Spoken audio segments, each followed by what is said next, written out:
duniya makaranta. Kyakkyawar manufa ita ce ke kai mutum ga kyakkyawan sakamako. Farin ciki kyautar Allah ne. Idan ka samu kanka a ciki, to ka gode ma Allah.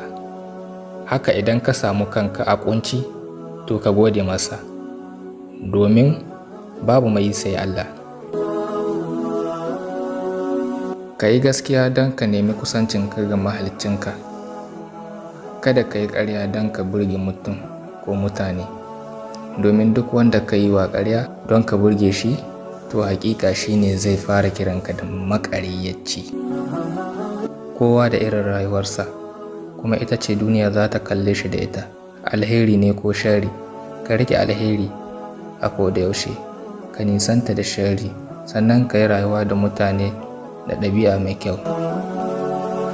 Ka yi wa matarka wasa sunna ne, kiranta da suna mai daɗi sunna ne, yawan faɗa mata kana santa sunna ne. Ina son ki matata, I love you.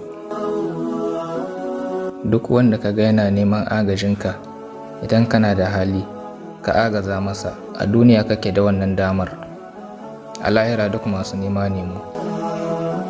An tambayi farin ciki, a ina kake rayuwa? Amsarsa cike da tabbaci ya ce, a zuciyar wanda ya yarda da ƙaddarar Allah subhanahu wa ta'ala.